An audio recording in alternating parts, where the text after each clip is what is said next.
માધ્યશક્તિનું પર્વ નવરાત્રિને હવે ગણતરીના દિવસો બાકી રહ્યા છે ત્યારે નવરાત્રી દરમિયાન કચ્છ જિલ્લામાં બિરાજતા આશાપુરા માતાજીના દર્શન કરવાનો એક અનેરો મહિમા છે। લોકો માતાના મઢ સુધી પગપાળા ચાલીને જાય છે ત્યારે કચ્છના પ્રવેશદ્વાર સામખિયાળીથી લઈ માતાના મઢ સુધી પગપાળા જતા પદયાત્રીઓના સંઘનું ઘોડાપુર જોવા મળ્યું હતું। ત્યારે જોઈએ એક વિશેષ અહેવાલ। જગતજનની માં જગદંબાનું પર્વ એટલે નવરાત્રિ। નવલી નવરાત્રોની લોકો આતુરતાથી રાહ જોઈને બેઠા હોય છે। આ 9 દિવસ લોકો માતાજીને રીઝવવા માટે માતાજીની ભક્તિ પૂજા અર્ચના કરે છે। કચ્છની કુળદેવી માતા આશાપુરા સાથે લોકોની અનોખી આસ્થા જોડાયેલી છે। નવરાત્રી દરમિયાન લોકો આશાપુરા માતાજીના મંદિરે એટલે કે માતાના મઢે પગપાળા ચાલીને જાય છે। નવરાત્રી દરમિયાન આશાપુરા માતાજીના દર્શન કરવાનો અનોખો મહિમા છે। કહેવાય છે કે કચ્છની કુળદેવી માં આશાપુરા તેના ભક્તોની બધી આશા પૂરી કરે છે। લોકો દૂર દૂરથી પગપાળા ચાલીને માતાના દર્શન માટે જતા જોવા મળે છે।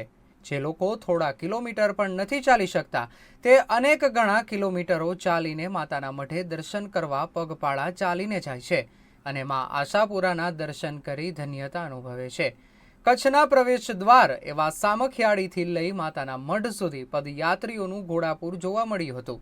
ત્યારે પગપાળા ચાલીને જતા પદયાત્રીઓને આવકારવા માટે ઠેર ઠેર સેવાકીય કેમ્પો ચાલુ કરવામાં આવ્યા છે, જેમાં ભક્તો માટે રહેવા જમવાથી માંડી તમામ પ્રકારની સુવિધાઓ ઉપલબ્ધ કરાવવામાં આવે છે। પદયાત્રીઓને જરા પણ તકલીફ ન પડે અને આસાનીથી માતાના મઢે પહોંચી જાય તેવી વ્યવસ્થાઓ કરવામાં આવે છે। મારે પગપાળા તો અત્યારે જ મારી ઈચ્છા થઈ એટલે જવાનું। મારે આશાપુરા હું સિમેન્ટ છું, દર વર્ષે આવું એટલે પેલા માતાજીને હું દર્શન કરું ને માતાજી એક આશાપુરાનું એક ધામ એવું છે કે પોતાની બધાની મનોકામના પૂર્ણ થઈ જાય એના માટે દિવસે દિવસે આ પદયાત્રા વધે છે, લોકોની ઈચ્છા જાગૃત થાય છે। એના માટે અમારા કુસુંબાના મોટે ભાગના અડધા ગામના લોકો અહીંયા અંદાજે કેવું તો 1,500 થી 2,000 માણસો અમે કુસુંબાના અહીંયા પદયાત્રામાં આવીએ છીએ। આજ સુધી જ્યારે માતાજીના મઢના મંદિરે અમે નીકળીએ છીએ ને ત્યારે કોઈને કોઈ માતાજી એવી રીતના મૂકે છે। એક વારનો મારો અનુભવ તમને કહેવું છું કે હું અમદાવાદે જ્યારે વરસાદના કારણે લગભગ 5 વર્ષ થઈ ગયા ત્યારે ટ્રેન બંધ થઈ ગઈ। ત્યારે અહીંયા જ ભુજના એક પ્રોફેસર છે નવસારીનો, અચાનક જ આવ્યો મને ને ભાઈ ક્યાં જાઓ, ચાલો મારી ઘરે। ત્યારે અમદાવાદથી ભુજ તે બોસમાં અમને લઈ ગયો, તેની ઘરે લઈ ગયો ને પછી તેમને સવારના અમને પેલો 5 સ્ટારની હોટલ બી કામ નહીં આવે ને એમના પોતાના બેડરૂમમાં સુવાયેલા। એટલે માતાજીની એટલી કૃપા છે લોકો પાસે ને મારી પાસે તો મારા પોતાના બોસ એમ કે મારી આશાપુરા, મારી પોતાની છબીમાં પણ મારી આશાપુરાના ફોટો જ છે ને એ માતાજી એટલે તમને નિર્ધાર્યું કામ જે મુસીબતમાં હોય એ માતાજી કરી બતાવે। દેશ દેશાવરથી આવતા પદયાત્રીઓનો પ્રવાહ ભુજથી માતાના મઢ તરફ આગળ વધી રહ્યો છે। કચ્છના પ્રવેશ દ્વાર સામખિયાળીથી લઈને માતાના મઢ સુધીના તમામ રસ્તાઓ જય માં આશાપુરાના નાદ સાથે ગુંજી ઉઠ્યા છે। માતાના મઢ જાગીર ટ્રસ્ટ દ્વારા પણ તમામ તૈયારીઓ પૂર્ણ કરી દેવામાં આવી છે। નવરાત્રી દરમિયાન મંદિર સવારના 5 વાગ્યાથી લઈને રાત્રે 12 વાગ્યા સુધી ખુલ્લું રહેશે। માતાના મઢથી 1 કિલોમીટર પહેલા માતાના મઢ જાગીર ટ્રસ્ટ દ્વારા મેગા કેમ્પનું આયોજન કરવામાં આવ્યું છે, જેમાં પદયાત્રીઓને રહેવા જમવા સહિતની તમામ વ્યવસ્થા ઊભી કરવામાં આવી છે।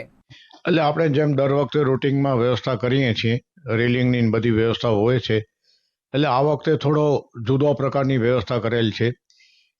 યાત્રાધામ વિકાસ બોર્ડ તરફથી જે બ્યુટિફિકેશનના કામ પ્રાંગણમાં ચાલે છે, એક તો સતત વરસાદ વરસ્યો એના કારણે થોડા કામ હજી અધૂરા રહી ગયા છે। ઉપર નવરાત્રિ પહોંચી આવી, માઈ ભક્તો આવી પહોંચે એટલે એના માટેની પણ અમે તૈયારી પૂરી કરી રાખેલ છે।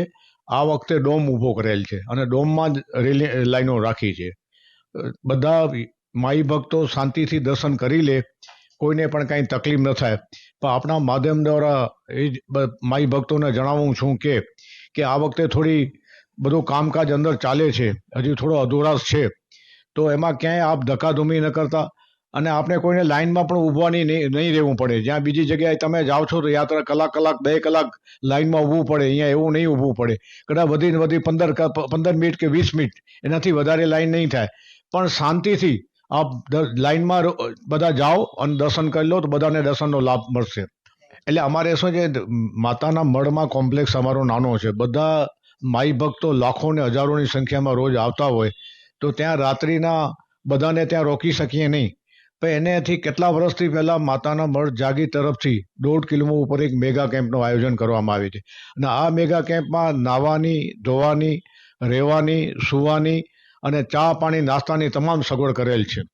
એટલે પ્રસાદ તો આપણા ઉદોરામ સેવા સમિતિ છે અને કનૈલાલભાઈ કટરિયા તરફથી લગભગ છેલ્લા 40 વર્ષથી મને લાગે એનું રસોડું હોય છે અને 24 કલાક પ્રસાદ ગમે ત્યારે માઈ ભક્ત રાત્રિના આવે તો એને પ્રસાદ મળે ને મળે. એમાં આ વખતે અમારો પહેલાં જે રસોડો હતો આગળ હતો અને અમારો ગેસ્ટ હાઉસ હતો, યાત્રાધામ વિકાસના બોર્ડને કારણે આ બધું અમારું દૂર કરવામાં આવ્યું અને અમજી સરકારશ્રીએ અમને રસોડા માટેની જગ્યા ફાળવી નથી. ટેમ્પરરી રસોડો અમે ઊભો કરેલ છે, એટલે થોડોક સાંકડી જગ્યા છે. એટલે ત્યાં આપણે માઈ ભક્ત જેવો દર્શન કરી અને બહાર નીકળશે એટલે હવનકુંડ છે, હવનકુંડ બાજુમાં પ્રસાદ લેવાની વ્યવસ્થા રાખેલ છે. પણ ત્યાં માઈ ભક્તોને થોડી આપને માધ્યમ દ્વારા વિનંતી કરું છું કે ત્યાં થોડી જગ્યા નાની હોય પણ તમે ધક્કાધોમી કે નહીં કરશો તો શાંતિથી બધા પ્રસાદ લઈ શકશો.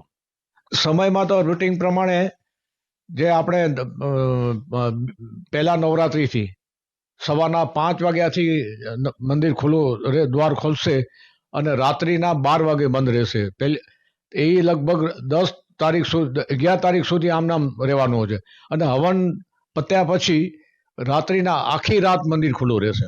રાજાશાહી વખતથી લોકોની આસ્થાનું કેન્દ્ર એવા માતાના મઢ માં આશાપુરાના મંદિરે વર્ષોથી નવરાત્રી દરમિયાન લોકો પગપાળા ચાલીને માતાના દર્શને જાય છે અને કિલોમીટરોનું અંતર કાપી માં આશાપુરાના દરબારમાં પહોંચી દર્શન કરી ધન્યતા અનુભવે છે. સંવાદદાતા પરેશ રાજકોર, ગુજરાત ન્યૂઝ, કચ્છ.